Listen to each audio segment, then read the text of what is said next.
যদি দরকার পড়ে, এই যে ব্যাপারগুলো তখন দেখা যাচ্ছে যে আমি করতে পারবো কি ওই তার কাছে, বা সে আমাকে কিন্তু ওই সহযোগিতাটা করতে পারবে যে হ্যাঁ স্যার, আমি এই কোম্পানিতে আছি, এই কোম্পানিতে ইদানিং এই ব্যাপারটা নিয়ে একটা সমস্যা প্রবলেম ফেস করতেছে।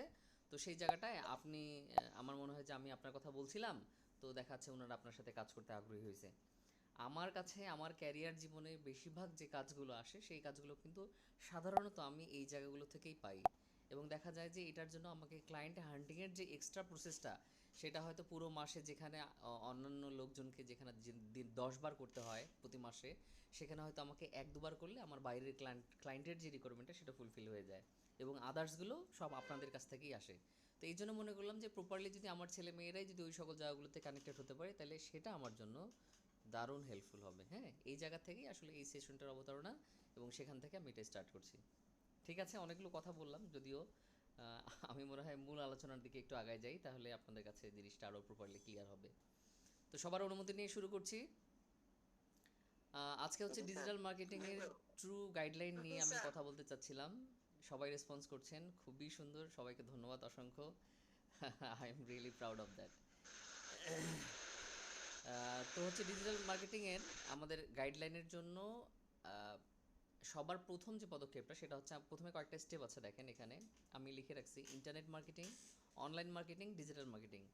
আমার ছেলেমেয়েরা, আমি আসলে এই পুরো সেশনটা কমপ্লিট করতেছি হচ্ছে ছেলেমেয়েরা যখন কাজ করতে যে বিভিন্ন ধরনের যে কোশ্চেন্সগুলো বা কুইরিজগুলো যেগুলো আসে, সেই জায়গাগুলো থেকেই হচ্ছে আমি এই প্রত্যেকটা সেশনের মধ্যে ওই তাদের এন্ড থেকে তারা যে মানে দেখাচ্ছে 15-20 জন বা 30 জন ছেলে মেয়ে যে প্রবলেমটা ফেস করে, আমার মনে হয় সেই গাইডলাইনটার দিকেই তখন ফোকাস দেওয়া উচিত। কারণ ওই একই জায়গায় কিন্তু আপনিও কিছুদিন পরে যাবেন, অথবা আপনি অলরেডি সেই প্রবলেমটা হয়তো আপনার নিজের দক্ষতার কারণে আপনি ওইটা পার হয়ে চলে আসছেন। বাট যারা নতুন, যারা নিউ কামার্স, তারা হয়তো পারছে না। তো সেই জায়গাটায় আমার কন্ট্রিবিউশনটা হচ্ছে এই জায়গাটায়। তো অনেকেই দেখাচ্ছে ইন্টারভিউর মধ্যে যাওয়ার পরে দেখাচ্ছে কতগুলো প্রশ্ন আছে, ওনাকে জিজ্ঞেস করে আচ্ছা আপনি কি ইন্টারনেট মার্কেটিং সম্পর্কে ধারণা রাখেন, বা দেখাচ্ছে অনলাইন মার্কেটিং সম্পর্কে ধারণা রাখেন। তো এই যে ইন্টারনেট মার্কেটিং বা অনলাইন মার্কেটিং সম্পর্কে যে ধারণা রাখি, তখন অনেকেই একটু হয়তো নিজেদের মধ্যে তাদের মধ্যে একটা কনফিউশন আসে যে আমি তো ডিজিটাল মার্কেটিং জানি, তাহলে ইন্টারনেট মার্কেটিংটা কী, তাহলে অনলাইন মার্কেটিংটা কী। এই কনফিউশনটা কিন্তু অনেকের মধ্যেই চলে আসে। সো এই জায়গাটাকে আমি ক্লিয়ারলি বলতে চাই। এই সম্পর্কে ধারণাটা হচ্ছে, ইন্টারনেট মার্কেটিংটা হচ্ছে আমরা আমাদের টোটাল যে অনলাইন যে জগৎটা আছে, আমরা যে ইন্টারনেট ইউজ করতেছি, সেই ইন্টারনেট ইউজ করে যে সকল মার্কেটিংগুলো আমরা করবো সেটা কিন্তু ইন্টারনেট মার্কেটিং। হ্যাঁ, এই অনলাইন মার্কেটিংটাও সেম একই ধরনের, এই অনলাইন মার্কেটিংটাও same internet base, online base যে মার্কেটিংটা, সেটাই হচ্ছে আমার অনলাইন মার্কেটিং। কিন্তু যে ডিজিটাল মার্কেটিং যে কনসেপ্টটা আছে, এই ডিজিটাল মার্কেটিং কনসেপ্টটা একটু ভিন্ন রকম। আমরা সচরাচর ডিজিটাল মার্কেটিং বলতে আমরা সাধারণত এই যে যে মার্কেটিংগুলোকে বুঝি, সেটা হচ্ছে এই যে এসইও, তারপরে হচ্ছে আপনার সোশ্যাল মিডিয়া মার্কেটিং, তারপরে হচ্ছে ইমেল মার্কেটিং, লিড জেনারেশন, তারপরে হচ্ছে এই যে আমাদের মোটামুটি এই জিনিসগুলোকেই আমরা কিন্তু আগে প্রায়োরিটি দিই। যেমন এই যে গুগল সার্চ কনসোল, যেটাকে আমরা এসিএম বলি, সার্চ ইঞ্জিন মার্কেটিং, যেটা পেইড ক্যাম্পেইনগুলো যেগুলো আছে সেগুলোকে আমরা কিন্তু ডিজিটাল মার্কেটিং বলতে সাধারণত এই জিনিসগুলোকে বুঝি। যদিও ডিজিটাল মার্কেটিং কিন্তু পুরো ইন্ডাস্ট্রিটার একটা নাম। আর আমরা যে এই যে ছোট ছোট কাজের কথাগুলো বলছি, এগুলো হচ্ছে প্রত্যেকটা একটা পার্টিকুলার জব, প্রত্যেকটা একটা পার্টিকুলার টাস্ক। হ্যাঁ, মানে এই বিষয়টা হচ্ছে এরকম। এখন ডিজিটাল মার্কেটিংয়ের মধ্যে এই যে টেলিভিশন যে আছে, টেলিভিশনের মধ্যে যে অ্যাডস, যে বিজ্ঞাপনটা দেখা যায়, এটাও কিন্তু একটা পার্ট অফ ডিজিটাল মার্কেটিং। তারপরে হচ্ছে বড় জি বড় স্যার। বাহিরে যে ডিজিটাল ব্যানারগুলো থাকে, যে ব্যানারগুলোর মধ্যে হচ্ছে যে রাস্তার মধ্যে আমরা অনেক ছোট ছোট ডিজিটাল বোর্ড দেখি না, যেগুলোর মধ্যে বিভিন্ন ধরনের মার্কেটিং চলে, এগুলোও কিন্তু সব ডিজিটাল মার্কেটিংয়ের পার্ট। সো ডিজিটাল মার্কেটিং হচ্ছে সবগুলোর ভিতরে। আর ইন্টারনেট মার্কেটিংটা হচ্ছে শুধুমাত্র যদি ইন্টারনেট নিয়ে যদি আমরা মার্কেটিং করি, ইন্টারনেটের মধ্যে থেকে মার্কেটিং করি, ইন্টারনেটের ফ্যাসিলিটির মধ্যে থেকে মার্কেটিং করি, তাহলে এই মার্কেটিংটা হচ্ছে ইন্টারনেট মার্কেটিং। এবং সেম অ্যাজ ইট ইজ অনলাইনের মধ্যে যখন আমরা এই কাজগুলো করতেছি, সেই হিসাবে করেই এটাকে কাউন্ট করা হচ্ছে এটা অনলাইন মার্কেটিং হিসাবে। ঠিক আছে, টোটাল কনসেপ্টটা হচ্ছে এটা digital marketing, internet marketing, online marketing. যদিও হয়তো অনেকেই বিভিন্ন এক্সপার্টরা থাকতে পারে, তারা হয়তো তাদের নিজের মতো করে সুন্দর করে আরও হয়তো সুন্দর এক্সপ্লেনেশন তৈরি করে তারা ওদেরকে বোঝালো বা আপনাকে বোঝাতে পারে, কিন্তু মূল কনসেপ্টটা হচ্ছে এটাই। ডিজিটাল মার্কেটিংয়ের উপরে কতগুলো অপরচুনিটি আছে, আমরা এগুলোকে অপরচুনিটি বলছি, এগুলোকে অপরচুনিটি বলতে পারি, আবার এগুলোকে পার্টিকুলারলি ডিজিটাল মার্কেটিংয়ের ভিতরে যে যে প্রত্যেকটা সেগমেন্টে কাজ হয়, কাজগুলোর মাধ্যমে আর্নিং হয়, সেই বিষয়টাকেও আমরা এভাবে করেই বলতে পারি যে এটার ওই পার্টিকুলার জবটা বা টাস্কটা ওই প্রত্যেকটা টাস্কের এগেইনস্টে কিন্তু আপনি আর্নিং করতে পারতেছেন। আর্নিংটা হাউ, সেটা পরবর্তীতে আমরা জানতে পারবো, আমাদের স্লাইডের মধ্যে সেই জিনিসটা আছে যে আর্নিংটা কীভাবে করে সম্ভব হয়, যেটাকে আমি একটা এক্সাম্পল হিসাবে একটা পার্টিকুলার টাস্ক দিয়ে আমি ওটাকে এক্সপ্লেইন করছি। এখন এখানে আসি, অপরচুনিটি অন ডিজিটাল মার্কেটিং। এখানে খেয়াল করেন একটা জিনিস, সেটা হচ্ছে যে আমি এখানে টোটাল 16টা টাস্ককে আমি এখানে সর্ট আউট করছি। যদিও আরও অসংখ্য টাস্ক আছে, কিন্তু এই টাস্কগুলোর ভিতরে আপনি যদি এটাকে যদি আরও ভাঙেন, যেমন আমরা এসিওর মধ্যে একটা জিনিস সম্পর্কে ধারণা নিছি, নিশ। হ্যাঁ, নিশগুলোকে কিন্তু ভাঙা যায়, নিশ ভাঙলে বড় নিশ ভাঙলে ছোট নিশ পাওয়া যায়। ঠিক একই রকম এই ডিজিটাল মার্কেটিংয়ের যে এই কাজগুলো আছে, আমি যে পার্টিকুলার টাস্কগুলো নিয়েছি, এগুলোকে ভাঙলে কিন্তু আরও আরও কিছু টাস্ক পাওয়া যাবে। সো ঠিক আছে, আমি এটাকেই মোটামুটি এই 16টা যেটা আছে সেটা নিয়ে কথা বলি। যে অপরচুনিটিগুলো আমাদের ডিজিটাল মার্কেটিংয়ের মধ্যে আমরা সাধারণত পাই, সেটা হচ্ছে সবার প্রথম দেয়া আছে গ্রাফিক্স ডিজাইনার বা গ্রাফিক্স ডিজাইন। গ্রাফিক্স ডিজাইনটাও কিন্তু পার্ট অফ ডিজিটাল মার্কেটিং। আপনি খেয়াল করেন একটা জিনিস, এই গ্রাফিক্স ডিজাইন আমরা যে ডিজাইনগুলো করছি, যদিও এইটার একটা কিন্তু প্রিন্টিং পার্ট আছে, যেখানে ওই প্রিন্টিং পার্টের মধ্যে আমরা নিয়ে কাজ করে বাইরে বিলবোর্ডে লাগাই অথবা ব্যানারে লাগাই, ফেস্টুনে লাগাই। এই যে আমি শুরুতেই বলে আসলাম না যে ডিজিটাল মার্কেটিংয়ের এগুলো হচ্ছে সবগুলো একটা পার্ট। সো কেউ যদি কখনো এখন বলে যে ডিজিটাল মার্কেটিংয়ের মধ্যে গ্রাফিক্স ডিজাইনের মধ্যে পড়ে না, তাহলে ব্যাপারটা কিন্তু ভুল। হ্যাঁ, ব্যাপারটা হচ্ছে এটা ডিজিটাল মার্কেটিংয়ের মধ্যেই পড়ে। এটা ডিজিটাল মার্কেটিংয়ের একটা পার্টিকুলার পার্ট, যেটা না হচ্ছে গ্রাফিক্স ডিজাইন। অথবা এটাকে যদি আমরা একটা স্কিল হিসাবে দেখতে চাই, তাহলে যার স্কিল হবে তার হবে হচ্ছে গ্রাফিক্স ডিজাইনার, উনি হবেন একজন গ্রাফিক্স ডিজাইনার। সো এই পার্টটা কিন্তু ডিজিটাল মার্কেটিংয়ের একটা পার্ট। আমরা সবাই এখানে যতজন আছি, আমি জানি যে অন্তত গ্রাফিক্স ডিজাইনার সম্পর্কে বা গ্রাফিক্স ডিজাইনের যে কাজটা, সেটা কিন্তু এখানে যে বা যারা আছেন তারা কিন্তু সবাই জানেন। ঠিক আছে, তাহলে গ্রাফিক্স ডিজাইনটা হলো এটা। তাহলে ওই গ্রাফিক্স রিলেটেড যে কাজগুলো হবে, ওই কাজগুলোর উপরে সে যে মার্কেটিং পড়ে, গ্রাফিক্স ডিজাইনের যে কাজগুলো, যে সে ডিজাইন রিলেটেড, এটা পুরোটা গ্রাফিক্স ডিজাইনের মধ্যে। এখন এখানে একটা আছে ডিজিটাল মার্কেটিং ম্যানেজার। এখন ডিজিটাল মার্কেটিং ম্যানেজার কি? ম্যানেজারটা হচ্ছে ডিজিটাল মার্কেটিং ম্যানেজার, মানে ওই যে ডিজিটাল মার্কেটিং আমরা যতগুলো কাজ বোঝাচ্ছি কোনো একটা কোম্পানিতে, যদি এরকম কোনো একজন পার্সনকে আমরা দায়িত্ব দিয়ে রাখি যে এই কোম্পানির যে ডিজিটালি যতগুলো কাজগুলো আছে, এই কাজগুলোকে সে প্রপারলি ম্যানেজ করবে, প্রজেক্টগুলোকে দেখবে, কোনটা কার দ্বারা করাবে, হ্যাঁ, তারপরে হচ্ছে ক্লায়েন্টের সাথে আলোচনা, ওভারঅল এই সব কিছু কিন্তু একজন ম্যানেজারের দায়িত্বের মধ্যে এসে পড়ে। তো যখন কোনো একজন স্কিল ওয়ার্কার, তার মধ্যে এই স্কিলটা ম্যানেজমেন্টের প্লাস হচ্ছে কাজের ধারণা, এই প্রপারলি এই নলেজগুলো যখন তার মধ্যে থাকবে, সে কিন্তু আলটিমেটলি একজন ম্যানেজার বা ম্যানেজার হিসেবে নিজেকে একটা কোম্পানিতে স্টাবলিশ করতে পারবে। এরপরে ম্যানেজারের আরেকটু ছোট লেভেলে চলে আসছি 3 নাম্বার দিয়ে, সোশ্যাল মিডিয়া ম্যানেজার। এইবার যদি চলে আসি আমরা, এবার আমরা একদম পার্টিকুলার আরও স্পেসিফিকভাবে ডিজিটাল মার্কেটিংয়ের ছোট্ট আরেকটা পার্টের মধ্যে চলে গেলাম, সেটা হচ্ছে social media manager. Social media ম্যানেজারটা হচ্ছে যে সকল সোশ্যাল মিডিয়াগুলো আছে, আমাদের যে সকল সোশ্যাল মিডিয়াগুলো আছে, সেই সোশ্যাল মিডিয়াগুলো আমরা জানি, যেমন আছে ফেসবুক, এক্স, এখন টুইটারের নাম তো এক্স হয়ে গেছে, লিঙ্কডইন, পিন্টারেস্ট, ইনস্টাগ্রাম। এই সকল যে বিষয়গুলো আছে, এগুলো যে সোশ্যাল মিডিয়া, এই সোশ্যাল মিডিয়াগুলোর মধ্যে যখন আমরা এই মার্কেটিংটা করছি, তখন আমাদেরকে কিন্তু বলা হচ্ছে social media manager. Also social media ম্যানেজারের কাজ কিন্তু, যদি কখনো কোনো কোম্পানি আপনাকে সোশ্যাল মিডিয়া ম্যানেজার পদে রাখে, তাহলে সে কিন্তু এটা ডিজার্ভ করে যে আপনি তার অর্গানিক মার্কেটিংটাও করবেন, আবার হচ্ছে তার পেইড মার্কেটিংটাও আপনি করবেন। সো এইটা হচ্ছে এই স্কিলটাকে ফুলফিল করে, মানে এই পদটা, যে পদটার কথা আমি বলছি, যে ডেজিগনেশনটার কথা আমি বলছি, যে সোশ্যাল মিডিয়া ম্যানেজার, এটাকে আসলে এটা ফুলফিল করে।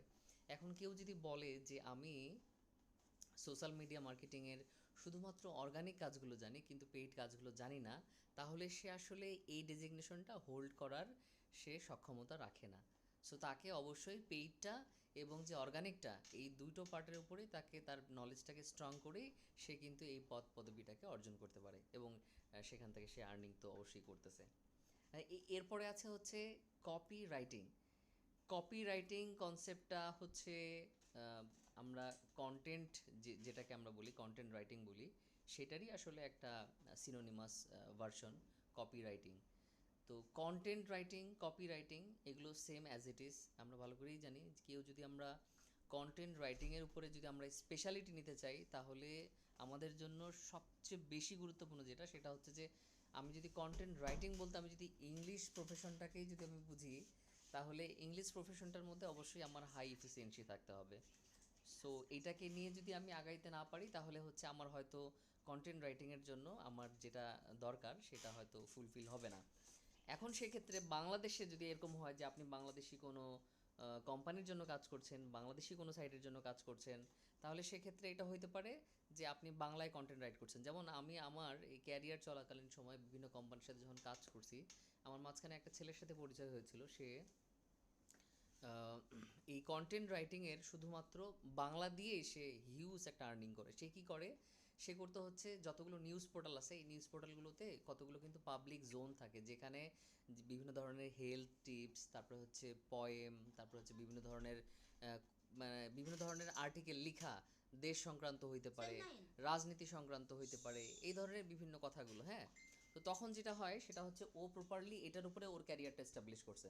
এই যে সাংবাদিকরা অনেকেই যারা আছে যাদেরকে আমরা এডিটর বলে থাকি, এই এডিটররা কিন্তু এডিটর, তারপরে হচ্ছে যে নিউজ কন্ট্রিবিউটর যারা, ইনারা কিন্তু ওই সেম প্রফেশনের, যদি বাংলা যেহেতু বাংলা পোর্টালে যেহেতু কাজ করছে, তো তারা কিন্তু এই বিভিন্ন ধরনের এই বাংলা লেখাগুলোই দেয়। সো সে কিন্তু ওই পার্টিকুলার বাংলা নলেজটা দিয়েই সে যেহেতু সুন্দর করে চমৎকার করে জিনিসগুলোকে প্রেজেন্ট করতে পারে, জিনিসগুলোর উপরে তার এফিসিয়েন্সি আছে, সে ব্যাপারগুলোকে বোঝে। সো তারা কিন্তু ওই পার্টিকুলার পার্টগুলোতে তাদের ক্যারিয়ার কিন্তু ডেভেলপ করছে। এরকম অসংখ্য ছেলে মেয়ে দেখছি, এবং আমার সাথে এখনও তারা কানেক্টেড আছে, তারা কাজ করে। আমারও যদি কখনো বাংলায় কোনো কন্টেন্ট জানার দরকার পড়ে, তা নিয়ে যদি কোনো কোম্পানির জন্য দেখা যাচ্ছে যে একটা স্কিল ওয়ার্কারের বাংলা রাইটিংয়ের জন্য তারা খুঁজছে, তখন হয়তো আমি তাদেরকেই প্রেফার করি, যে বলি যে আপনারা তো এটার উপরে অলরেডি স্কিল, আপনারা তো কাজ করছেন, আপনাদের লেখাগুলো তো আমি দেখছি, সো আপনারা চাইলে এই সুযোগটা নিতে পারেন। তবে এই এই কপি রাইটিংয়ের যে ব্যাপারটা আছে, এই কপি রাইটিংয়ের ব্যাপারটাতে বা কন্টেন্ট রাইটিংয়ের ব্যাপারটাতে সবচেয়ে বেশি সুযোগ হচ্ছে কিন্তু অনলাইনে কাজ করার। কারণ কন্টেন্ট রাইটিংয়ের জন্য বেশিরভাগ কোম্পানিগুলো যে সকল লোকগুলোকে নেয়, তারা সাধারণত কিন্তু এই অনলাইনে কাজ করার সুযোগটাকে খুব বেশি রাখে।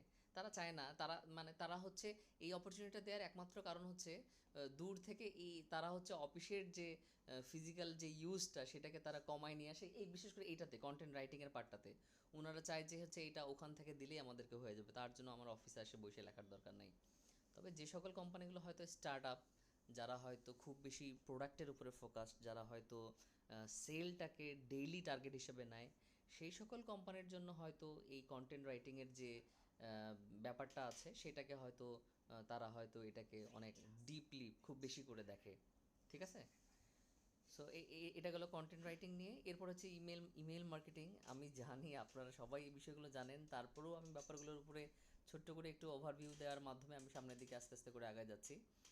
ইমেল মার্কেটিং হচ্ছে ইমেল দিয়ে যে মার্কেটিংটা, সেটা ইমেল মার্কেটিং। এটা হচ্ছে সহজ কনসেপ্ট। ইমেল মার্কেটিংটা সাধারণত অনেকেই এখনকার পর্যায়ে অনেকেই বলে যে ইমেল মার্কেটিং দিয়ে আসলে ফলপ্রসূ রেজাল্ট পাওয়া যায় না। আসলে যারা এই কথাটা বলে তারা আসলে হয়তো তাদের কাছে তারা যে কনসেপ্ট নিয়ে সামনে আগাইছে সেটার উপরে হয়তো তারা কোনো ভালো ফলাফল পায়নি।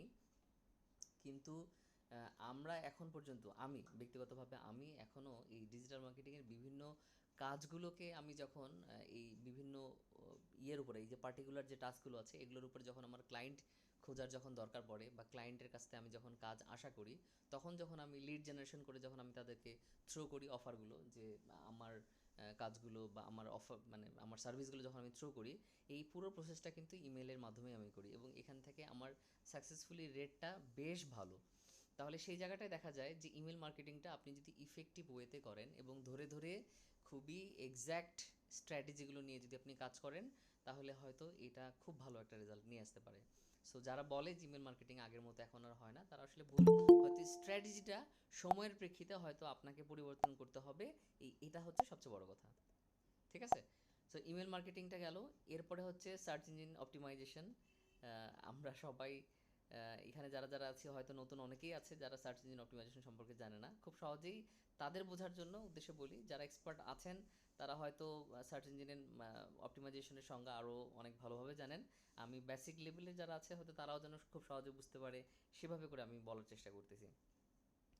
তো সার্চ ইঞ্জিন মার্কেটিংটা হচ্ছে আহ, আমরা যখন আসলে গুগল সার্চ ইঞ্জিন মানে সার্চ ইঞ্জিনের মধ্যে যখন কোনো কিছু দিয়ে সার্চ করতেছি, সার্চের পরে যে রেজাল্টগুলো আসতেছে, এই যে রেজাল্টগুলো যে আসে, এই রেজাল্টগুলো যে কারণে আসে, যার ওয়েবসাইটটা যে কারণে আসে, ওই সায়েন্সটাই হচ্ছে সার্চ ইঞ্জিন অপটিমাইজেশন।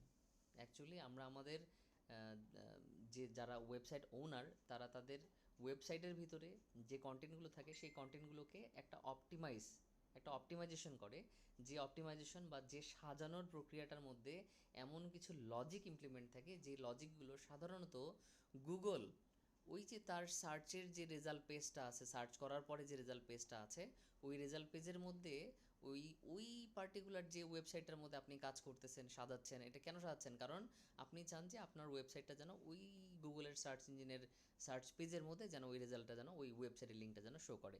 তো এই যে স্ট্র্যাটেজিটা, এইখানে যে সকল কৌশলগুলো আমরা অবলম্বন করি ওই কৌশলগুলোই মূলত হচ্ছে এই সার্চ ইঞ্জিন অপটিমাইজেশন। এইটা এখানে যতগুলো আমি অকুপেশনের কথা বলেছি, এখানে যতগুলো আমি স্কিলের কথা বলেছি, এই প্রত্যেকটা স্কিল কিন্তু ডিমান্ডেবল, এগুলো একটা আরেকটার সাথে ওতপ্রোতভাবে জড়িত। ঠিক আছে? তো এটা গেল সার্চ ইঞ্জিন অপটিমাইজেশন। যদিও সার্চ ইঞ্জিন অপটিমাইজেশনের ভিতরে আরও অনেক কিছু আছে, সেগুলো হয়তো আমরা এভাবে করে এখানে এত বিস্তারভাবে আলোচনা করতে পারবো না, আমরা শুধু উপর দিয়ে আলোচনা করে যাচ্ছি। এরপর আছে ইউজার এক্সপিরিয়েন্স ডিজাইন। এখন এই জিনিসটার এই যে এখন যে পার্টিকুলার আমি টপিকটার কথা বলছি, ইউজার এক্সপিরিয়েন্স ডিজাইন, এইটার ভ্যালু আছে, কিন্তু এটার ভ্যালুটা এখন আমাদের বাংলাদেশ প্রেক্ষাপটে হয়তো অনেকেই এটাকে এখনও রিয়েলাইজ করতে পারেনি। কিন্তু যদি মানুষকে যদি এক্সপ্লেন করা যায় যে আসলে এই পার্টিকুলার জিনিসটার গুরুত্ব কত বেশি, তাহলে হয়তো এটা একসময় আমাদের বাংলাদেশে একটা ডিমান্ডেবল জায়গায় পৌঁছাইতে পারে। যদিও এটা কিন্তু বাহিরের যে আমরা এতদিন পর্যন্ত যে আমি যে কাজ করে আসছি, বাহিরের ক্লায়েন্টদেরকে যখন এটার কথা যখন বলা হয়, তারা তখন রিয়েলাইজ করে যে না, এটা সত্যি গুরুত্বপূর্ণ। এটা আসলে কি আমি একটু বলে দিই আপনাকে। আমরা যখন একটা ওয়েবসাইট তৈরি করি, হ্যাঁ, ওয়েবসাইট যখন তৈরি করা হয় তখন যার ওয়েবসাইট তৈরি করতেছি আমি, মনে করেন যে আমি তৈরি করতেছি মিস্টার এক্সের ওয়েবসাইট তৈরি করতেছি, এখন এক্স সাহেবকে আমার প্রশ্ন হবে যে আপনার যে সার্ভিসগুলো আছে, তার যদি সার্ভিস রিলেটেড সে যদি একটা ওয়েবসাইট করতে চায়, তার সার্ভিসটার উপরে স্টাডি করে আমাদেরকে তার ওয়েবসাইটের একটা ডিজাইন করতে হয়। যেমন আমি যদি কারো কাছে যদি মনে করেন যে জিম করার যে ইনস্ট্রুমেন্ট আছে, সেই ইনস্ট্রুমেন্টগুলো যদি মনে করেন আমি যদি সেল করতে চাই, তাহলে তো জিমের জন্য যে ইনস্ট্রুমেন্টগুলো আছে সেটাকে যখন সেল করব তখন আমাকে কিন্তু ওয়েবসাইটের যে ইন্টারফেসটা সেটাকে ওই gym related, health awareness related, body building related, এই রিলেটেড ফ্লেভারটা কিন্তু আমাকে ওর মধ্যে নিয়ে আসতে হবে। কারণ আমি যদি নর্মাল একটা ডেন্টিস্টের ওয়েবসাইট যেরকম হয় আর একটা জিম বা একটা ক্লাবের ওয়েবসাইট যদি সেম একই স্টাইলের হয়, তাহলে তো মানুষের যে টেস্টটা, সেই টেস্টটা কিন্তু নষ্ট হয়ে যাবে, এবং ওই বিজনেসটা বা ওই ইন্ডাস্ট্রিটা বা ওই ওয়েবসাইটটা সে কিন্তু মানে তার যে প্রপার যে ইউটিলাইজ মানে ক্লায়েন্টকে যে সে নিবে, তার কাস্টমারদেরকে সে যে নিবে, ওই জায়গাটায় সে কিন্তু মানে ক্ষতিগ্রস্ত হবে। সে কিন্তু তখন তার ভিজিটরদেরকে, তার কাস্টমারদেরকে সে কিন্তু ঠিকভাবে নিতে পারবে না। মানে তার যে গোলটা, ওয়েবসাইটটা সে যে কারণে যে নিয়েছে, যে কারণে তৈরি করছে, সেই গোলটাকে সে ওখান থেকে ফুলফিল করতে পারবে না। তো এই জন্য হয় কি, কাস্টমার বুঝে আমি যদি যখন ওষুধ বিক্রি করার যখন কোনো ওয়েবসাইট তৈরি করব, যখন জিম বা হেলথ কনসাল্ট সম্পর্কে যখন কোনো ওয়েবসাইট তৈরি করব, যখন নিউজ রিলেটেড যখন কোনো ওয়েবসাইট তৈরি করব, তখন প্রত্যেকটা অডিয়েন্সের বা ভিজিটরের বা ট্রাফিকের বা হিউম্যান বিহেভিয়ারের ওই অ্যাক্টিভিটিটার উপর মেনশন করেই কিন্তু একটা ওয়েবসাইটকে ডিজাইন করা হয়। এটাই হচ্ছে সেই জিনিস যেটা সাধারণত একটা ওয়েবসাইট তৈরি করার আগে আমরা বলি, ওই যে ইউআই ইউএক্স নামে আমরা কিছু কথা বলি না, যে এই ওয়েবসাইটটার একটা ইউআই ইউএক্স লাগবে, রাইট? তখন হচ্ছে এই জায়গাটায় তখন ওই কাজটা হয়। তো এই ইউজার এক্সপিরিয়েন্স ডিজাইনটা হচ্ছে সেটাই। তো প্রত্যেকটা বিজনেসে যদি এই ইউজার এক্সপিরিয়েন্সটাকে যদি ইনক্লুড করা হয়, তাহলে এই বিজনেসগুলোর সাকসেসফুল রেটটা অনেক বেশি থাকে। একটা জিনিস খেয়াল করে দেখবেন, সেটা হচ্ছে যে সাধারণত এইটার কাজটা সবচেয়ে বেশি কোথায় চলে জানেন? ওই যে আমরা বিভিন্ন ধরনের প্রোডাক্টের ল্যান্ডিং পেজ ডিজাইন করি না? মনে করেন যে আমি সিমিলার টাইপের পাঁচটা হেলথ প্রোডাক্ট নিয়ে আমি কাজ করব। তখন হবে কি, এই পাঁচটা হেলথ প্রোডাক্টটা হচ্ছে আমি একটা সিঙ্গেল পার্টিকুলার পেজের মধ্যে মার্কেটিং করে ডিজাইন করে আমি এটাকে নিয়ে সামনে আগাবো। তো সেই জায়গাটায় তখন কি হবে, তখন যেটা হবে সেটা হচ্ছে যে ওই জায়গাটায় তখন এই ইউজার এক্সপিরিয়েন্সটা সবচেয়ে বেশি দরকার পড়ে। সো যে বা যারা এই পার্টিকুলার পার্টের মধ্যে কাজ করে তারা কিন্তু মোটামুটি অন অ্যান এভারেজ এই গ্রাফিক্স ডিজাইনের সাথে তাদের একটা কানেকশন থাকে, কারণ এটা অনেকটা ডিজাইন রিলেটেড ওই পার্টের মধ্যে যায়। তো সো এখানে যেহেতু একটা কালার কনসেপ্টের ব্যাপার থাকে, অডিয়েন্সগুলোকে একটা ওয়েবসাইট ডিজাইন করার জন্য কিন্তু কালারটা কিন্তু অনেক বড় একটা ফ্যাক্ট। সো সুতরাং যারা এটাতে কাজ করে তারা সাধারণত ওই গ্রাফিক্স সম্পর্কে ধারণাগুলো রাখে। তো এটা হচ্ছে ওই ফিল্ডটা যেটা হচ্ছে ইউজার এক্সপিরিয়েন্স ডিজাইনের কথা বললাম। এরপরে আমরা একটু শর্টে শেষ করি। ডাটা অ্যানালাইসিস আছে, data analysis and data science, যেটা এখনকার সময়ের সবচেয়ে ভালো বেশ ট্রেন্ডই দেখি, অনেক জায়গায় ট্রেনিং ছাড়তেছে, অনেক জায়গায় ট্রেনিং করা হচ্ছে ডাটা সায়েন্স নিয়ে। আসলে ডাটাটা হচ্ছে ডাটা অ্যানালিটিক্সের মানে অ্যানালাইসিসের বিষয়টা হচ্ছে এটা এমন একটা জিনিস, যারা সাধারণত লিড জেনারেশনের কাজগুলো করে তারা সাধারণত এই পার্টিকুলার পার্টটার উপরে তাদের সবচেয়ে বেশি ফোকাস থাকে। এটা হয় কি, একটা কোম্পানির একটা কোম্পানির যতগুলো ক্লায়েন্ট আসতেছে, যাচ্ছে, কিনতেছে, কিনতেছে না, এই যে টোটাল যে বিহেভিয়ারগুলো, টোটাল যে কুইরিজগুলো, টোটাল যে অডিয়েন্সের ইনফরমেশনগুলো, কোন অডিয়েন্সের বয়স কত, কোনটা কতটুকু, কোনটা মিরপুরে থাকে, কোনটা ধানমন্ডিতে থাকে, কোনটা খামারবাড়িতে থাকে, হ্যাঁ, এই যে এই ব্যাপারগুলো, এই পুরো ডাটা অ্যানালাইসিস মানে সমস্ত একটা ওয়েবসাইটের মধ্যে ট্রাফিকের বিহেভিয়ারের যত ডাটা আছে, ট্রাফিকের যত ডাটা আছে, এই ডাটাগুলোর সমস্ত এই ডাটাগুলোকে না বছর শেষে, মাস শেষে, অথবা এমন হতে পারে যে প্রত্যেক 6 মাসে মাসে কোম্পানিগুলো করে কি এইটার উপর একটা অর্ডিনারি তারা একটা গড় ম্যাপিং করে, হয়তো বা পরবর্তীতে আবার একটা প্ল্যানিং করে, একটা ইভেন্ট ছাড়ে। এই ধরনের বিভিন্ন প্ল্যানিংগুলো কিন্তু এই ডাটাগুলো অ্যানালাইসিস করেই তারপরে হচ্ছে এই জিনিসটাকে পরবর্তী প্ল্যান সেট করে। যেমন অনেক বড় বড় কোম্পানিতে দেখবেন যে হচ্ছে কোম্পানিটা 5 বছর বা 6 বছর কাজ করছে, 5 বছর বা 6 বছর কাজ করছে কোম্পানিটা, এখন সে যেটা করতেছে সেটা হচ্ছে এখন রাইট নাও সে কী করছে, ওই যে 5 বছরের যে ডাটা আছে, ওই 5 বছরের ডাটাগুলোকে সবগুলোকে সে অ্যানালিসিস করে সে চিন্তা করতেছে এরা হয়তো আমার 2 বছর আগের কাস্টমার ছিল, 2 বছর পর থেকে এরা কিন্তু আমার সাথে আর কোনো ধরনের কেনাকাটা বা লেনদেন করেনি। তখন কোম্পানিগুলো করে কি, এটা সাধারণত মোবাইল শপের মধ্যে বেশি হয়। মনে করেন যে স্যামসাং 5 বছর বিজনেস করছে, 2-3 বছর বিজনেস করার পরে একটা সেম ক্যাটাগরির মডেল, ওই মডেলের মধ্যে ও দেখাচ্ছে কিছু ধরনের পার্টসগুলো তারা জানে যে 3 বছর পরে সাধারণত এই পার্টসগুলোর একটা সমস্যা হবে। তখন তারা করে কি, ওই যে পুরনো কাস্টমারগুলো আছে ওই কাস্টমারগুলোকে ডাটাগুলো কালেক্ট করে তাদের কাছে ওই ওই পার্টিকুলার যে যে জিনিসগুলোর সমস্যা হবে, ওই সমস্যা রিলেটেড জিনিসগুলোকে নিয়ে ওই ওই ওই প্রোডাক্টগুলোকে নিয়ে তখন তাদের কাছে প্রমোশন করে, এবং ফাইনালি যেটা হয় তাদের ওখান থেকেই প্রোডাক্টগুলো সেল শুরু হয়। তো ডাটা অ্যানালিসিসের কাজটা হচ্ছে খুবই গুরুত্বপূর্ণ। প্রত্যেকটা কোম্পানি সামনের দিনগুলোতে তাদের ডাটাগুলো নিয়ে জমা রাখে। আপনি ভালো করে জানেন, নর্মালি আপনি নিজেও যদি কোনো একটা ই কমার্সের ছোট্ট একটা যদি বিজনেস যদি করতে চান, মনে করেন যে আপনি একটা সামান্য একটা ব্র্যান্ডের কোনো একটা হয়তো বিউটি প্রোডাক্ট আপনি নিজে সেল করবেন, তা আপনি যদি নিজেই ফেসবুকের মধ্যে আপনি যদি একটা পেজ তৈরি করে যে প্রোডাক্টগুলো যদি সেল করেন, তাহলে আপনার যে ওই পোস্টের মধ্যে যারা ইন্টারাকশনে আসে, আপনাকে যারা কুইরিজ করতে চায়, আপনি নিশ্চয়ই ওই ডাটাগুলোকে আপনি ছেড়ে দেবেন না, কারণ ওগুলা কিন্তু আপনার কাস্টমার। পরবর্তীতে আপনি কিন্তু ওদেরকে আবার দেখা যাচ্ছে যে এই এই এই এই লটের মধ্যে আপনার সব প্রোডাক্টগুলো শেষ হয়ে গেছে, পরবর্তী লটে এই এই সাবানটার নতুন একটা ভার্সন আসে, আপনি তখন কিন্তু ওই ওই সোপটার বলেন বা ওই বিউটি প্রোডাক্টটার বলেন, তখন আপনি কিন্তু নতুন করে আবার ওদেরকে কিন্তু অ্যাপ্রোচ করবেন যে এর আগে তো আপনি এটা কিনছিলেন, আমার কিন্তু এখন নতুন এই প্রোডাক্টগুলো আসছে, আপনি চাইলে কিন্তু এগুলো নিতে পারেন। সো এই জায়গাটায় আসলে ডাটার যে খেলাটা, ডাটার যে গেমিংটা, সেই জিনিসটা এখানে মানে আমাদেরকে চাহিদা তৈরি করে আর কি। সো এই পোস্টার ভ্যালুটা হচ্ছে ওই জায়গাটাতে। এরপরে কন্টেন্ট মার্কেটিং আছে, ম্যানেজার আছে, কন্টেন্ট ম্যানেজার আছে একটা, কন্টেন্ট স্ট্র্যাটেজিস্ট আছে একটা। এটা মার্কেটিং বলেন, ম্যানেজার বলেন, স্ট্র্যাটেজিস্ট বলেন, সব কিছু এই কন্টেন্টকে রিলেটেড। কন্টেন্ট মার্কেটিং যে আছে, কন্টেন্ট যে মার্কেটিং মানে কন্টেন্ট মার্কেটিং বলতে সব ধরনের কন্টেন্ট মার্কেটিং করা বোঝাচ্ছে। সেটা গ্রাফিক্স কন্টেন্ট হতে পারে, সেটা ভিডিও কন্টেন্ট হতে পারে, সেটা টেক্সট কন্টেন্ট হতে পারে, সবগুলোই মানে কন্টেন্টটাকে মার্কেটিং করতে হবে। এখন কোম্পানি প্রোডাক্ট, সার্ভিস অথবা ইনফরমেশন, সে যেটাই এই এই তিনটার ওয়েব প্রপার্টিকে যেভাবে করেই সে মার্কেটিং করতে চাক, ওই জিনিসগুলো নিয়ে আপনাকে মার্কেটিং করতে হবে। সাধারণত কন্টেন্ট মার্কেটিং বলতে আমরা কন্টেন্ট রাইটিংটাকেও বুঝি। তারপরে হচ্ছে মানে বিভিন্ন ওই যে কন্টেন্ট রাইটিং বলতে হচ্ছে মানে প্রত্যেকটা যে প্রোডাক্ট আছে, এই প্রোডাক্টগুলোকে সেল করার জন্য ইনফ্লুয়েন্স করার জন্য, আমার অডিয়েন্সকে টার্গেট করার জন্য তখন কিন্তু আমরা কতগুলো কন্টেন্ট লিখি।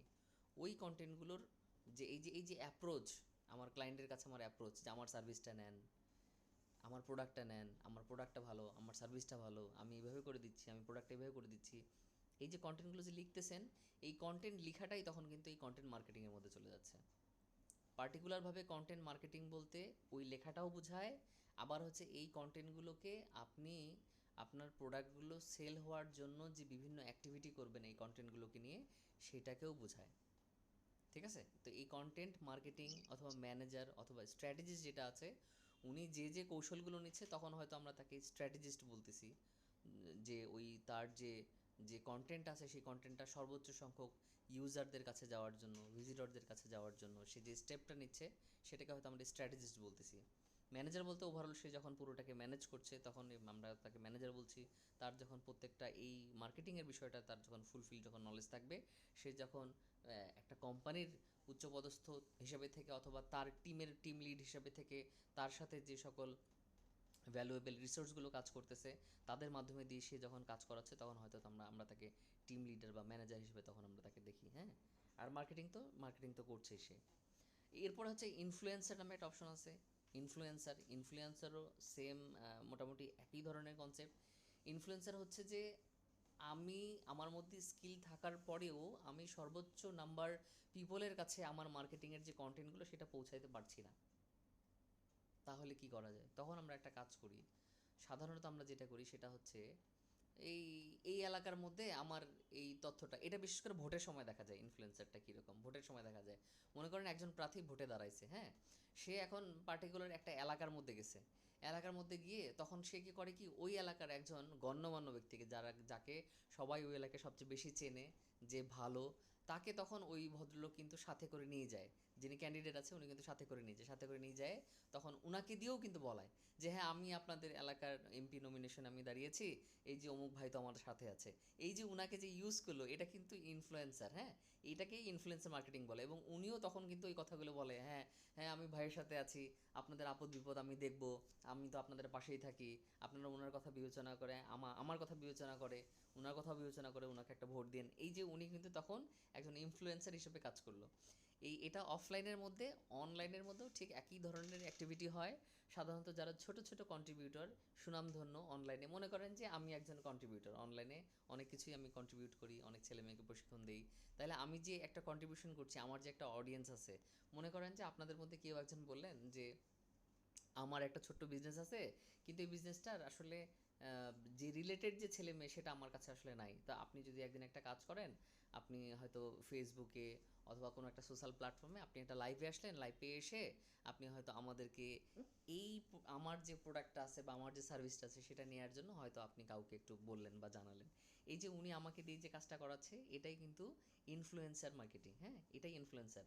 সো এইভাবে করে এটার উপরও পার্টিকুলার না ক্যারিয়ার দাঁড় করানো যায়। আমি আমার ব্যক্তিগত জীবনে এরকম কিছু ছেলে মেয়ে দেখছি, যারা হয়তো কোনো বিষয়ে স্কিলড না, কিন্তু তাদের না একটা নেটওয়ার্ক আছে, তারা বিভিন্ন গ্রুপের সাথে, সংগঠনের সাথে কানেক্টেড। হ্যাঁ, তখন তারা করে কি, তারা তখন হচ্ছে বিভিন্ন ধরনের যে সার্ভিস আছে, মনে করেন যে তারা হয়তো একটা বাইক, যারা সেকেন্ড হ্যান্ড বাইক বিক্রি করে, তো তাদের সাথে সে কানেক্টেড হয়ে গেছে। কানেক্টেড হয়ে সে করে কি, ওই গ্রুপগুলোর মধ্যে ওই বাইক যে যে বা যারা সেল করতেছে, সে কিন্তু সরাসরি বাইক সেল করে না, অথচ সে একটা একটা মিডিয়া পার্সন হয়ে ওই গ্রুপগুলোর মধ্যে বাইকের প্রমোশনগুলো করে। ফলে হয় কি, দেখাচ্ছে একটা বাইক প্রতি মাসে তার দুইটা কোনো একটা গ্রুপ থেকে রেসপন্স আসতেছে, সে তখন ওই ক্লায়েন্টদের সাথে, যার যার দোকান তার সাথে ওই ক্লায়েন্টের একটা মিট আপ করা দেয়, এবং প্রয়োজনে সে যখন টাকাটা যখন পায়, তখন হয়তো সে কিন্তু ওইখান থেকে একটা লভ্যাংশ নিতে পারে যদি তাদের মধ্যে যদি সেল হয়। তো দেখেন, সে কিন্তু এটা কিন্তু ওয়ান কাইন্ড অফ এই যে ইনফ্লুয়েন্সার মার্কেটিং। তাহলে এখন যদি বাইক কোম্পানিটা, যারা সেকেন্ড হ্যান্ড বাইক বিক্রি করতেছে, ওরা যদি এই ছেলেটাকে খুঁজে বের করতেছে, যে ছেলেটার ভালো কমিউনিকেশন আছে, ভালো কন্ট্যাক্ট আছে বিভিন্ন জায়গায়, তাহলে ওকে দিয়ে যে কাজটা করাচ্ছে, তখন ওই বাইক কোম্পানি কিন্তু এই ইনফ্লুয়েন্সার মার্কেটিং করতেছে। ঠিক আছে? তো ইনফ্লুয়েন্সার মার্কেটিংটা হচ্ছে এই ধরনের মার্কেটিং। এরপরে অ্যানালাইস্ট আছে, অ্যাড স্পেশালিস্ট আছে। এটা আপনারা জানেন, অ্যানালিস্ট হচ্ছে ডাটা অ্যানালিস্ট করার জন্য, যে ডাটাগুলোকে ওই যে পিউরিফাই করে, যে হ্যাঁ এই ধরনের প্রোডাক্ট সেল করার জন্য আমার এই কাস্টমার, এই প্রোডাক্টগুলোর জন্য এই কাস্টমার, এটা হচ্ছে এই অ্যানালিসিস, যারা হচ্ছে অ্যানালাইজ করে বের করে যে হচ্ছে কোন থেকে কোন এজের কাস্টমার ক্লায়েন্ট কিভাবে করে ওই কোন বয়সের ছেলে না মেয়ে ওই প্রোডাক্টগুলোকে যারা বিভিন্ন জায়গায় এই এক্সপ্লেনেশনগুলো যারা সুন্দর করে করতে পারে তারাই সাধারণত অ্যানালিটিক্সের কাজ করে। অ্যানালিটিক্স হচ্ছে অ্যানালাইসিস হচ্ছে বা অ্যানালিটিক্সের যারা অ্যানালিটিকের উপরে যারা ক্যারিয়ার করে ওদের কাজটাই হচ্ছে প্রোডাক্টের ধরন বুঝে কাস্টমারের ধরনের সাথে বা কাস্টমার চুজের সাথে কাস্টমারের যে ক্যাটাগরি আছে সেটার সাথে তারা ওই প্রোডাক্টটার কম্বিনেশন করে ওই অনুযায়ী ওরা মার্কেটিং করে। এরা সাধারণত অ্যানালাইজার হয়। অ্যাড স্পেশালিস্টও মোটামুটি সেম একই ধরনের, কারণ দেখেন যারা কোনো অ্যাড ক্যাম্পেইন রান করতে চায় সেটা গুগলে হোক অথবা ফেসবুকে হোক, তখন তাকে কিন্তু অ্যাড ক্যাম্পেইনটা রান করার জন্য ফিল্টারের কিন্তু বিভিন্ন অপশনে তাকে ক্লিক করতে হয় যে এটা ওই ওই ডেমোগ্রাফিকের জন্য। ডেমোগ্রাফিক বলতে হচ্ছে কোন বয়স কোন টাইপ অডিয়েন্সের জন্য। তারপরে জিওগ্রাফিক ফিল্টারগুলোতে দেয়, জিওগ্রাফিক বলতে কোনো একটা নির্দিষ্ট লোকেশনকে টার্গেট করে সে দিয়ে দেয়। এই যে ওই অ্যাড স্পেশালিস্টের মধ্যেই তখন ওই অ্যানালিটিক্সের টাইপের কাজগুলো চলে আসে। এরপরে ডিজিটাল মার্কেটিং ম্যানেজার, এইটা নিয়ে অলরেডি আমরা আলোচনা করছি 2 নম্বর সেকশনের মধ্যে।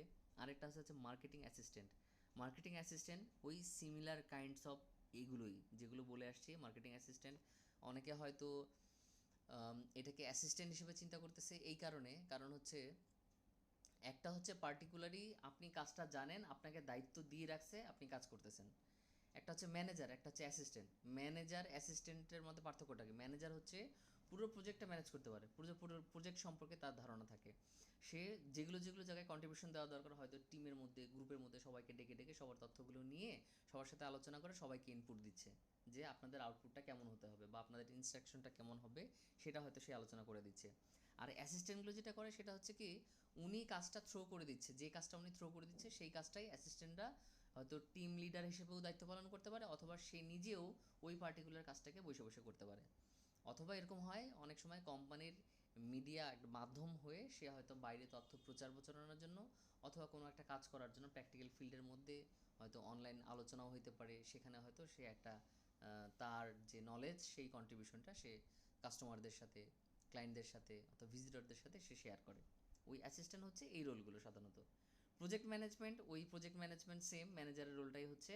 আরেকটা হচ্ছে ওয়েব ডেভেলপার। এই সবগুলোর থেকে সবার শেষে যে পার্টটা রাখছি এটাও ডিজিটাল মার্কেটিংয়ের পার্ট, যেহেতু পুরো অনলাইনে তার করণীয় যে কাজটা সেটা পুরোটাই পারফর্ম করবে ওয়েবের মধ্যে। আর ওয়েব ডেভেলপমেন্ট হচ্ছে ওই যে ওয়েবসাইট তৈরি করতেছে যে বা যারা, হ্যাঁ, সেটা হচ্ছে বিভিন্ন ল্যাঙ্গুয়েজের উপরে হয়। যেমন একটা সিএমএস বেস একটা এখন প্ল্যাটফর্ম হচ্ছে আমাদের ওয়ার্ডপ্রেস। বেশিরভাগ লোকজন আমাদের সাধারণত এই ওয়ার্ডপ্রেসের উপরেই সাইট তৈরি করে। এই ওয়ার্ডপ্রেসের উপরেই ফ্যাসিনেশনটাও বেশি, কারণ এখানে খরচ কম, খুব সহজে হ্যান্ডেল করা যায়। আর অন্যান্য যে ল্যাঙ্গুয়েজের উপরে যে সাইটগুলো, ওয়েবসাইট বিল্ড আপের যে স্ট্র্যাটেজিগুলো আছে বা যে কাজগুলো আছে সেগুলো যেহেতু ভ্যারিয়াস ল্যাঙ্গুয়েজ, ওই ল্যাঙ্গুয়েজগুলোর সাধারণত একটু ডিফিকাল্টিস আছে। অনেকে হয়তো কোডিং বুঝতে চায় না, বুঝতে পারে না, অথবা তার কাছে ভারী মনে হয়। যেমন আমার কাছে কিন্তু কোডিং খুব খুব হার্ড বিষয় মনে হয়, যে আমার কোডিং দেখলে আমার মাথা চক্কর দেয়, মাথা ঘুরে, আমি কোডিং বুঝতে পারি না। তো এই জায়গাটায় দেখা যাচ্ছে যে যে বা যারা আবার এই কোডিংয়ের মধ্যে যারা ভালো, যাদের ওই লজিক জিনিসগুলো নিয়ে কাজ করতে ভালো লাগে, হ্যাঁ, যাদের কাছে প্রোগ্রামিং ভালো লাগে, হ্যাঁ, তাদের জন্য আবার কিন্তু কোডিং বেশ ভালো।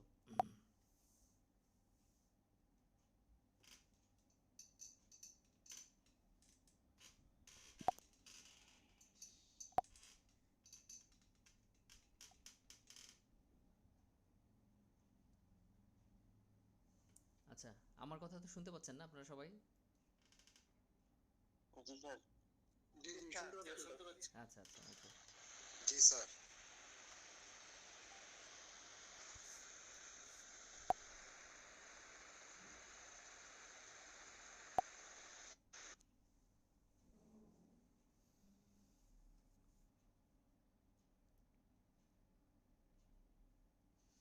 তো এটা গেল হচ্ছে ডিজিটাল মার্কেটিংয়ের অপরচুনিটিগুলো। এখন হচ্ছে ক্যারিয়ার ইন বাংলাদেশ। ডিজিটাল মার্কেটিংয়ের বাংলাদেশের যে ক্যারিয়ারের কনসেপ্টটা সেটা নিয়ে আমরা একটু কথা বলি। দেখেন, আমি যা কিছুই কথা বলি এন্ড অফ দ্য টাইমে কিন্তু we all are looking for income. হ্যাঁ, আমরা সবাই কিন্তু ইনকামের জন্যই কিন্তু আমরা চিন্তা করছি। সো ডিজিটাল মার্কেটিংয়ের যদি ক্যারিয়ারের বা এই যে আমি যতগুলো স্কিল নিয়ে আলোচনা করলাম, এই স্কিলগুলোর উপরে যদি আমাদের কাছে প্রপারলি নলেজ থাকে, তাহলে আমরা বাংলাদেশে থেকে যে ধরনের কাজগুলোর সাথে আমরা ইন্টিগ্রেট করতে পারি নিজেদেরকে, সেটার প্রথমটা হচ্ছে জব।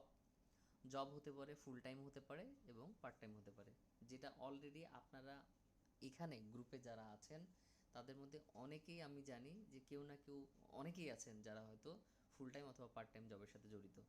সো এইটার প্রসেসটা খুবই সহজ। একটা নলেজ বা যে পার্টিকুলার যে আমরা স্কিলগুলোর কথা বললাম, সেগুলোর উপরে আপনার যত বেশি ক্যাপাসিটি থাকবে, হয়তো আপনার জবের এই প্রক্রিয়াগুলোর মধ্যে যেতে আপনার জন্য তত বেশি সহজ হবে। হ্যাঁ, এখন এই পার্টটার মধ্যে আমি ছোট্ট কিছু সমস্যা, আমি অনেক ছেলে মেয়ের দেখছি, যেমন লাস্ট টাইম আমি অনেকগুলো জবের জন্য অফার করছিলাম। ছেলে মেয়ে যে বা যারা এর মধ্যে অ্যাপ্লাই করেছিল, ম্যাক্সিমাম ছেলে মেয়েরা দেখা যাচ্ছে যে জবের জন্য জব কলের যে সুযোগটা, সেটা থেকে তারা বঞ্চিত হয়েছে। এখন বঞ্চিত হওয়ার রিজনটা হচ্ছে, আমি কোম্পানিগুলোর সাথে পরবর্তীতে আবার ওদের সাথে যেয়ে বলছিলাম যে কী ব্যাপার, আপনাদের তো ফোন দেওয়ার কথা ছিল কিন্তু আপনারা তো ফোন দেন নাই। তো তখন তারা তাদের এন্ড থেকে কিছু সমস্যার কথা জানাইছে, যে বলছে যে স্যার আপনার যে ছেলে মেয়েগুলো আছে সব ঠিক আছে, কিন্তু ওদের না সিবি লেখাই কিন্তু ওরা এখনও পারে না। ওদের মধ্যে সিবি রিলেটেড যে ঝামেলা আছে, যেমন দেখা যাচ্ছে কেউ একজন চাইছে ও পেইড ক্যাম্পেইন মার্কেটিং করবে অথবা ডিজিটাল মার্কেটিং করবে অথবা গ্রাফিক্স করবে।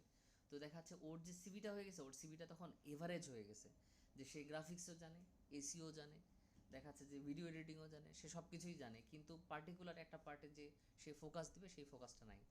আবার দেখা যাচ্ছে অনেকেই বলতেছে যে হ্যাঁ আমরা তো দেখছি সে শুধু ট্রেনিং করা আছে, কিন্তু রিয়েল লাইফে বা তার যে কোনো এক্সপিরিয়েন্স থাকবে সেই জিনিসটার প্রতিফলনও কিন্তু আমরা তার সিভির মধ্যে পাইনি।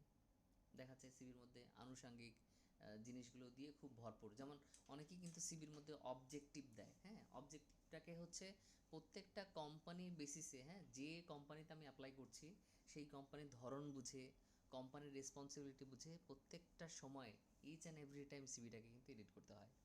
এখন যখন আপনি একটা সেম ফরম্যাট দিবেন, তখন কোম্পানি কিন্তু আপনাকে এই অভিযোগটা দায়ের করবেই আপনার প্রতি, যে হচ্ছে আপনি যে সিভিটা দিয়েছেন সেটা আমাদের পছন্দ হয়নি, বা আমাদের রিকোয়ারমেন্টগুলোকে আসলে আপনার সিভিটা ফুলফিল করে না।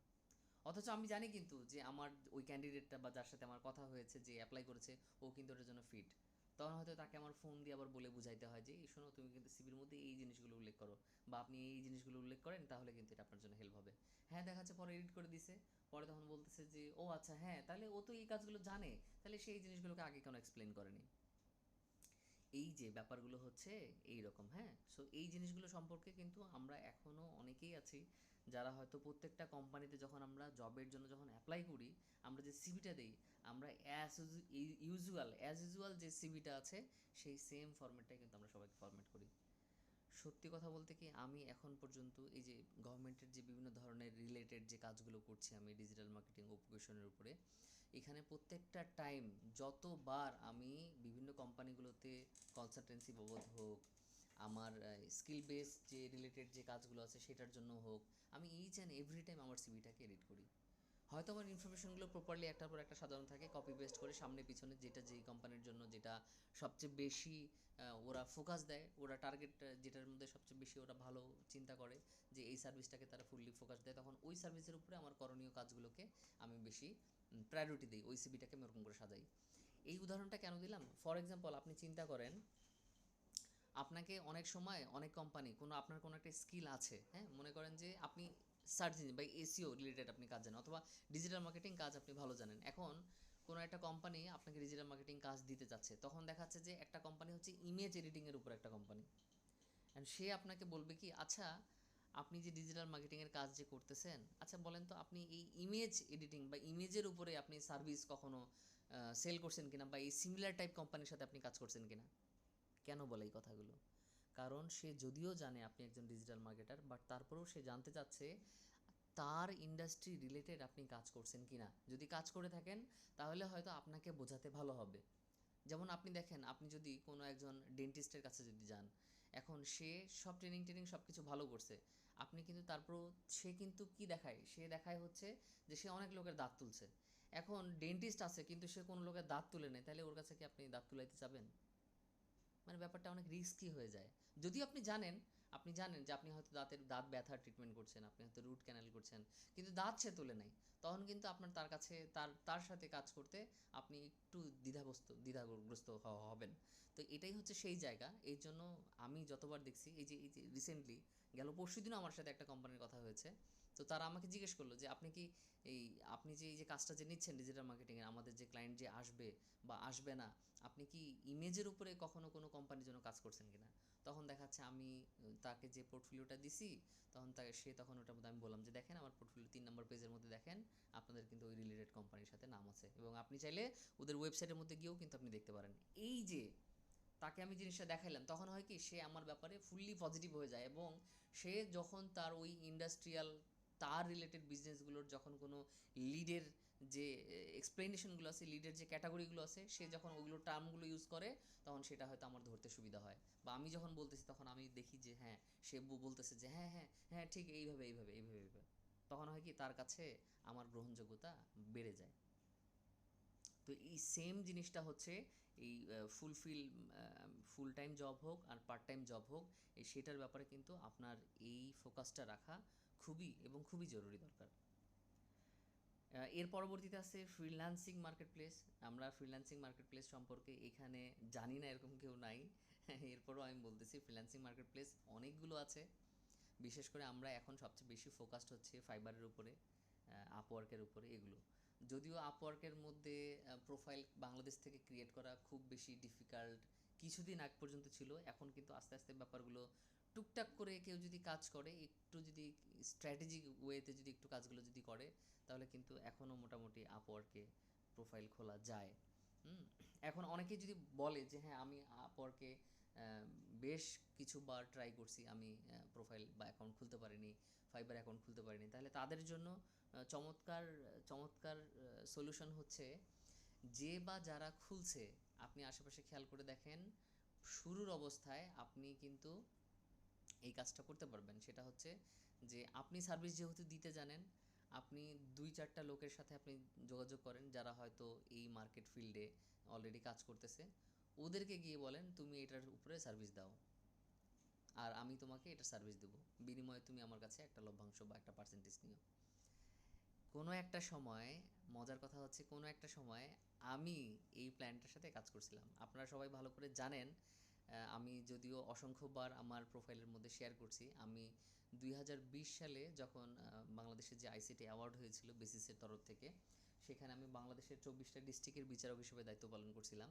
তো সেই সময় ওই যারা হচ্ছে নিজেকে নমিনেট করছিল, যে সকল ক্যান্ডিডেটরা যারা ছিল, যারা ওইখানে অ্যাপ্লাই করেছিল অ্যাওয়ার্ডের জন্য, তখন আমার কাছে তো হিউজ একটা ডেটাবেস আসে। ওই ডেটাবেসের মধ্যে তখন ওই ছেলেগুলো যারা ভালো করছে, আমি তো তাদের সম্পর্কে ধারণা রাখছি বা জানি, ওদের যেহেতু আমি খাতাপত্র দেখছি, তাদের অ্যাকাউন্ট ব্যালেন্স দেখছি, তখন আমি এখান থেকে পরবর্তীতে দেখছিলাম যে আমারই অনেক ছেলে মেয়ে আছে যারা কিন্তু এর সাথে কানেক্টেড আছে। তো পরবর্তীতে দেখা যাচ্ছে আমি ওদের সাথে যোগাযোগ করছিলাম, দেখা যাচ্ছে 10-15 জন নিয়ে যোগাযোগ করছি। যোগাযোগ করে আমি ওদেরকে বলছিলাম যে শোনেন, আপনারা তো এই সার্ভিসগুলো দেন, আমিও তো কিছু সার্ভিস দেই, তাই না? তাহলে এই সার্ভিসগুলো একটা কাজ করেন, আপনি যে গিগ দিচ্ছেন, গিগের মধ্যে এই আমার একটা সার্ভিস অ্যাড করে দিন। আপনি বিলিভ করবেন না, এই কথা বলার সাথে সাথে ওরা খুবই খুশি যে স্যার আমরা আপনার সাথে কাজ করব, বা আপনি আমাদের সাথে কাজ করবেন, তাহলে তো আমাদের জন্য খুব ভালো।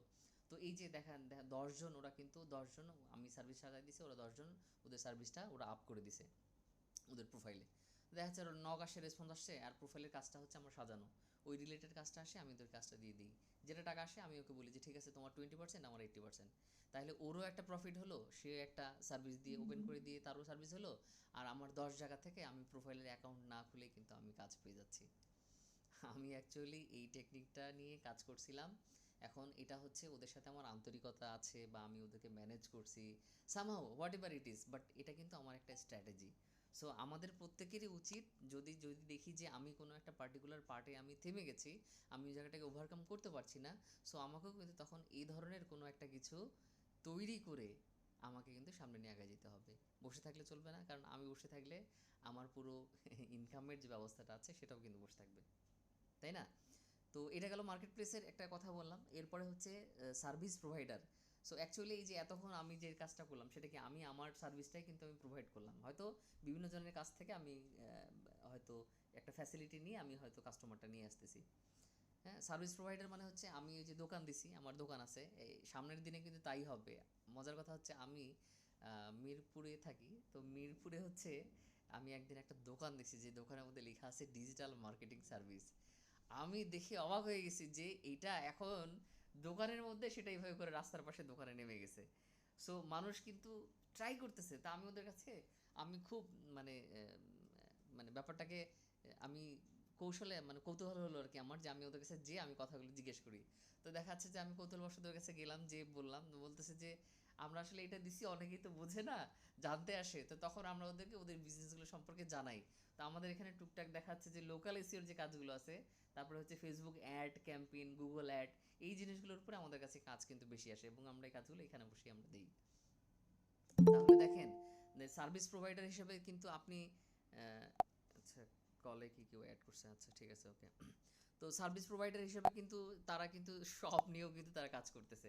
এখন এই সেম ব্যাপারটাই কিন্তু আমরা আমাদের ওয়েবসাইটের মাধ্যমে একটা সার্ভিস বেস একটা ওয়েবসাইট তৈরি করে আমরা কিন্তু ম্যান টু ম্যান মুভ করতে পারি, ফেসবুকের ক্যাম্পেইনের মাধ্যমে যেতে পারি, আবার গুগল অ্যাডের মাধ্যমে যেতে পারি। সো এটা হচ্ছে আপনি যখন 10-15টা আপনি কাজ একা করতে পারেন, আপনি চাচ্ছেন যে আপনি কোনো কোম্পানিতে যদি জব করতে যান, তাহলে হয়তো একটা কোম্পানি আপনাকে হয়তো লিমিটেড কিছু রোজগার দিবে, লিমিটেড কিছু ইনকাম দিবে, লিমিটেড কিছু কাজের সাথে রাখবে, কিন্তু আপনি এছাড়াও আপনার ওই কাজগুলো ছাড়াও আরও বিভিন্ন ধরনের কাজ জানেন, তাহলে সেক্ষেত্রে আপনার কি হবে, আপনিই তখন একটা ছোটোখাটো একটা এজেন্সির মতো করে আপনি পারফর্ম করতে পারবেন। এবং সাধারণত যারা সার্ভিস প্রোভাইডিংয়ের মধ্যে কাজ করে তারা সাধারণত এই জিনিসগুলো নিয়েই কিন্তু কাজ করে, এইভাবে করেই কাজ করে। এরপর একটা আছে কনসালটেন্সি, ট্রেনিং, অ্যাসেসমেন্ট। আপনারা ভালো করেই জানেন ট্রেনিং কি, অনেকেই আছে যারা হয়তো কাজ জানে, একটা পর্যায়ে অনেক কাজ করছে, এখন তাদেরকে কাজ করতে ভালো লাগে না, তারা হয়তো ট্রেনিং করায়। অথবা কেউ হয়তো কাজের দিকে ফোকাস কম, ট্রেনিংয়ের দিকে ফোকাসটা বেশি, তখন সে ট্রেনিং করায়। কনসালটেন্সি, আপনি কাজগুলো জানেন, কোনো একটা কোম্পানিকে আপনি অনলাইনের মাধ্যমে আপনি গাইডলাইন দেওয়ার মাধ্যমে কনসালটেন্সি, আপনারা জানেন এটা কী জিনিস এটা, সো এটা করে নতুন করে বলার দরকার নেই। অ্যাসেসমেন্ট নামে একটা অপশন আছে যেটা হয়তো আপনাদের অনেকেই জানেন না, এটাকে হয়তো আমি বলতে পারি। আপনারা হয়তো ইদানিংকালে দেখছেন আমি আমার ফেসবুক প্রোফাইলের মধ্যে আমার যে কাভার ফটোটা আছে সেটাতে আমি দিয়েছি যে আমি এনএসডিএ থেকে সার্টিফাইড অ্যাসেসর হয়ে গেছি। এই জায়গাটায় হচ্ছে বাংলাদেশ গভর্নমেন্ট ঠিক বলবো না, এটা এখন সিস্টেমে চলে আসছে, এটা একটা একটা পদবি চলে আসছে, এটা একটা, সেটা হচ্ছে ডিজিটাল মার্কেটিংয়ের উপরে আমি যে স্কিলগুলোর কথা বললাম, এই স্কিলগুলোর উপরে হচ্ছে ডিজিটাল মার্কেটিংটাকে কয়েকটা লেভেলে ভাগ করা হয়েছে, লেভেল 3, 4, 5, 6। তো লেভেল 3 যে আছে, লেভেল 4 যে আছে, লেভেল 3-তে কতগুলো টপিক আছে, লেভেল 4-এ কতগুলো টপিক আছে, 5-এ 6-এ, এইভাবে করে এই যে 4টা লেভেল আছে, এই ডিজিটাল মার্কেটিংয়ের এই বিভিন্ন লেভেলগুলোকে যদি আপনি, এগুলোকে স্কিল বলে, হ্যাঁ, এই স্কিলগুলো যদি আপনি এই যে এনএসডি যেটা ন্যাশনাল স্কিলস ডেভেলপমেন্ট অথরিটি, ইনাদের আন্ডারে যদি আপনি একটা এক্সাম দেন এবং এখান থেকে আপনি যদি কোয়ালিফাইড হন, আপনি যদি সার্টিফাইড হন, আপনি যদি পাস করেন, এখানে দুইটাই সিস্টেম আছে এই স্কিলগুলোতে, যখন আপনি এক্সাম দেবেন তখন দুইটা সিস্টেম আছে, একটা হচ্ছে কম্পিটেন্ট আর একটা হচ্ছে নট ইয়েট কম্পিটেন্ট। এখানে কিন্তু ওই গ্রেডিং নাই যে A plus, B grade, C grade, এরকম কিন্তু কোনো কিছু নেই, হয় হয় আপনি কম্পিটেন্ট অথবা আপনি নট ইয়েট কম্পিটেন্ট। সো যখন আপনি কম্পিটেন্ট হয়ে যাচ্ছেন, গভর্নমেন্ট যখন আপনাকে একটা ন্যাশনাল সার্টিফিকেট দিচ্ছে, এটার কিন্তু ভ্যালু বিভিন্ন জায়গায় কিন্তু তৈরি হচ্ছে। এখন গভর্নমেন্ট যে বিভিন্ন জায়গায় মানে এই সামনের দিনে এই সেক্টরগুলোতে যে জবের অপরচুনিটি আছে, যেগুলো সাধারণত স্বায়ত্তশাসিত প্রতিষ্ঠান অথবা গভর্নমেন্ট সার্টিফাইড যে প্রতিষ্ঠান, সেই প্রতিষ্ঠানগুলোতে কিন্তু তখন এই স্কিলগুলোকে তখন তারা চাইবে বা চাচ্ছে অলরেডি, যে তা আপনার এই লেভেলটা করা আছে কিনা। এই জিনিসটা আমরা এখন দেখতেছি। তো এখানে অ্যাসেসমেন্টের যে ব্যাপারটা হচ্ছে, এই সমগ্র আপনি যখন এই স্কিলটার উপরে একটা সার্টিফিকেশন নেবেন, তখন ওনাদের আবার আরেকটা পার্ট আছে, এই গভর্নমেন্ট এই যে স্কি এই যে যে যে অ্যাসেসমেন্টটা যে নিচ্ছে, এই অ্যাসেসমেন্টে কিন্তু একজন অ্যাসেসর আসে, যিনি এসে সবাইকে এই যে পুরো আপনি যে অ্যাসেসমেন্টটা দিতে আসছেন, এই অ্যাসেসমেন্টটা কীভাবে করে সম্পন্ন হবে, আপনার কোথায় কোথায় কাজ হবে, কোথায় কোথায় ভূমিকা হবে, আপনি কি করবেন, পরীক্ষাটা কতটুকু হবে, সিস্টেমটা কি, এই জিনিসগুলো একজন অ্যাসেসর এসে ওইখানে যারা ক্যান্ডিডেট আছে তাদের সবাইকে কিন্তু এটা এক্সপ্লেইন করে, এবং উনি এই পুরো অ্যাসেসমেন্টটা কন্ডাক্ট করে উনি নিজেই। তো তাহলে হচ্ছে কি, এই পার্টটাতে এখন যেহেতু গভর্নমেন্ট এটার উপরে কার্যকলাপ শুরু করছে, তাহলে হচ্ছে কি গভর্নমেন্টকে দরকার পড়তেছে অ্যাসেসরের। অ্যাসেসর যেটা নিতে যাচ্ছে সেটাই হচ্ছে অ্যাসেসমেন্ট। ওই যে এক্সামটা নিতে যাচ্ছে এটাকে আসলে এক্সাম বলা যায় না। ইনাদের ইনাদের যে কারিকুলাম আছে এই কারিকুলামে এটাকে কোনোভাবেই এক্সাম বলা যাবে না, এটা হচ্ছে অ্যাসেসমেন্ট মানে মূল্যায়ন। তার যে স্কিলটা আছে ওই স্কিলটাকে মূল্যায়ন করার জন্য। তাহলে দেখেন গভর্নমেন্ট যখন জি স্যার। আপনাকে আপনাকে একজন প্রতিনিধি হিসাবে পাঠাচ্ছে ওই পরীক্ষাটা নিতে, আপনার ওই ওই এক্সামটা নিতে বা অ্যাসেসমেন্টটা নিতে, তখন কিন্তু গভর্নমেন্ট আপনাকে একটা পে করে।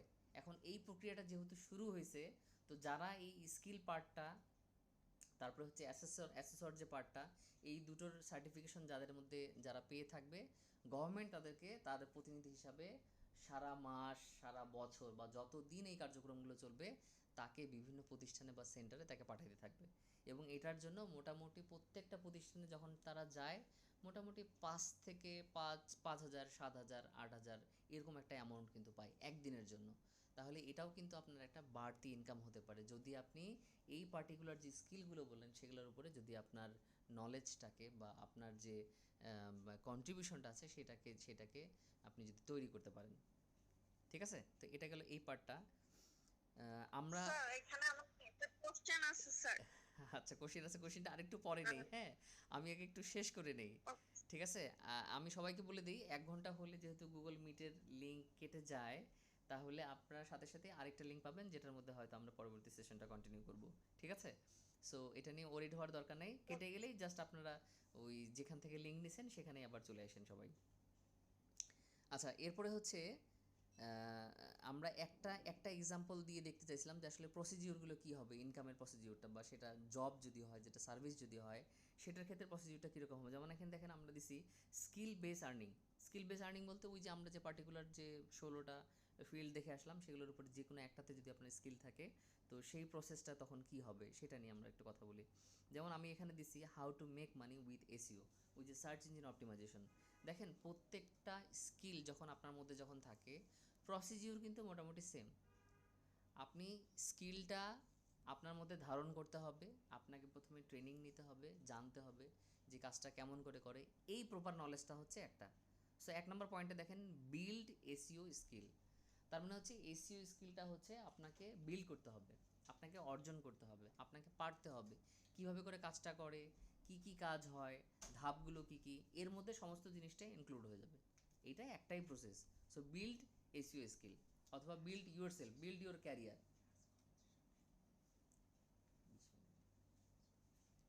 ঠিক আছে, তো বিল্ড ইউর ক্যারিয়ার মানে আপনাকে একটা নলেজের মানে একটা প্রপার একটা ইয়ের উপরে, পার্টিকুলার একটা পার্টের উপরে আপনার নলেজটাকে স্ট্রং করতে হবে। এখন ওই কাজ আমার জানা হয়ে গেছে, ওই টাস্কটা আমি করতে পারি, দেন কাজটা কি, দেন কাজটা হচ্ছে find potential clients. Find potential client মানে এখন আমার এই সার্ভিসটা যেটা আমি পারি, যে স্কিলটা আমার মধ্যে আছে, এই স্কিলটার কাস্টমার কোথায় আছে এটা আমাকে খুঁজে বের করতে হবে। তাহলে আমার কাস্টমার খোঁজা, আমার মনে করেন যে আমার কাস্টমার খোঁজা হয়ে গেছে। হুম, মনে করেন আমার কাস্টমার খোঁজা হয়ে গেছে, আমি কাস্টমার পেয়ে গেছি। এখন কাস্টমার পেয়ে যাওয়ার পরের কাজটা কি, আমার পরের কাজটা বলছে prepare your pitch. Just prepare করতে হবে আমাকে, আমার কাজটাকে সাজাইতে হবে, ক্লায়েন্টকে আমার কাজটার এক্সপ্লেনেশন দিতে হবে, আমি কাজটা কিভাবে করে করব, সে আমাকে এই প্রক্রিয়ার মধ্যে এই জায়গাটাতে সে আমাকে হায়ার করবে। এর পরের পার্টটা হচ্ছে ডেলিভার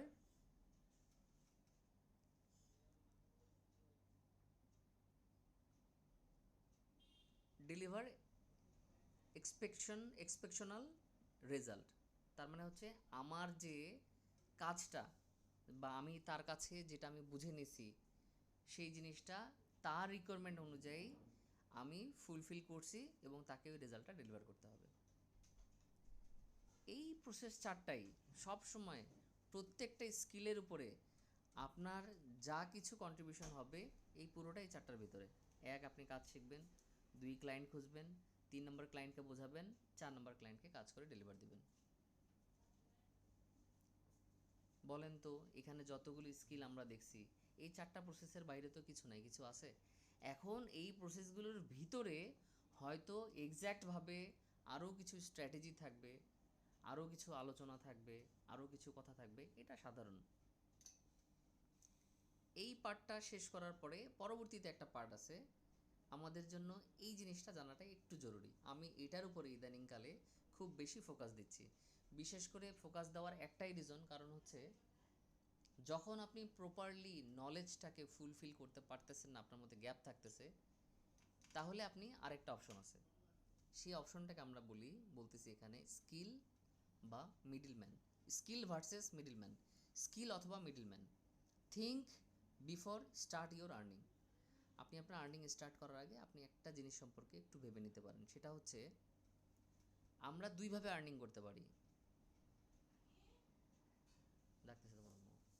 আমরা দুইভাবে আর্নিং করতে পারি। একটা হচ্ছে আমার ভাই স্কিল আছে, আমি কাজগুলো পারি। 10 মিনিট আপা। আমি কাজগুলো পারি, এই এই পুরো কাজের যেভাবে করে করতে হয় 1 by 1 যতগুলো স্টেপ আছে সেগুলো আমার সব জানা আছে। অথবা আমি এগুলো পারি না, কিন্তু ওই যে কিছুক্ষণ আগে একটা কথা বললাম না, আমি মিডলম্যান হতে চাই, আমার একজন সোর্স আছে, যে কিনা তার বিভিন্ন জায়গায় নেটওয়ার্ক আছে।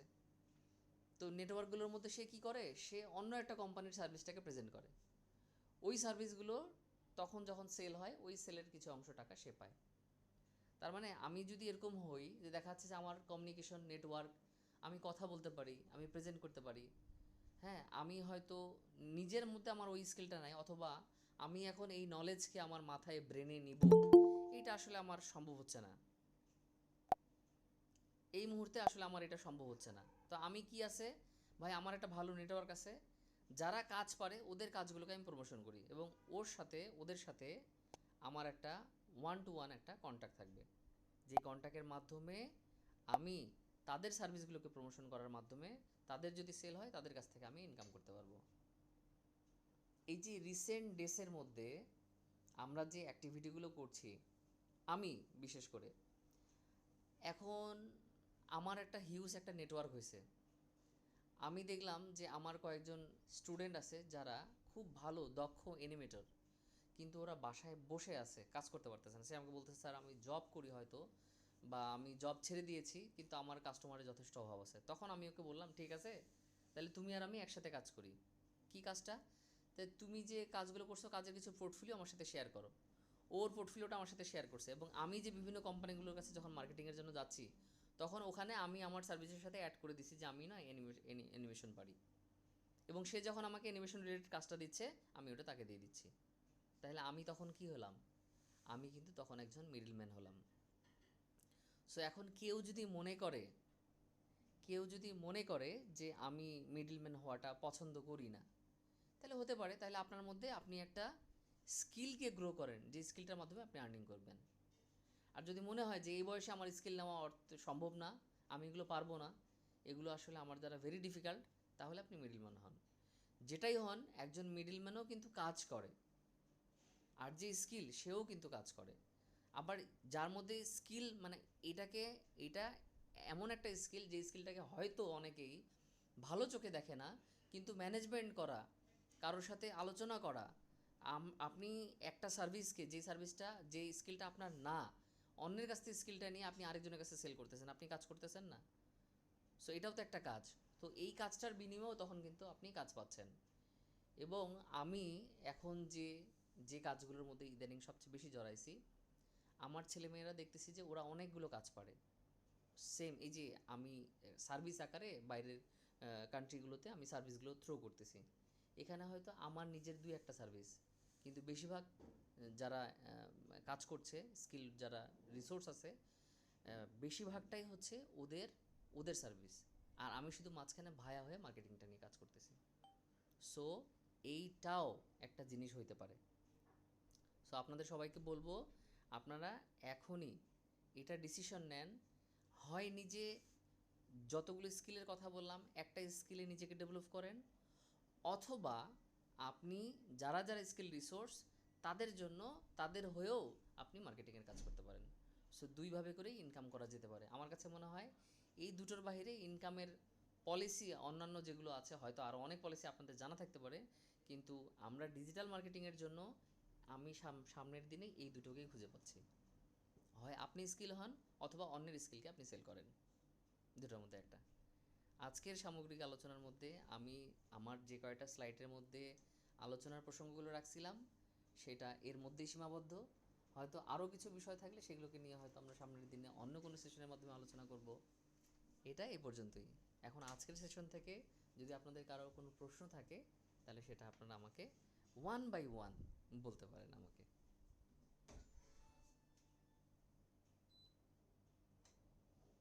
আপনারা কি শুনতে পাচ্ছেন আমাকে? জি স্যার,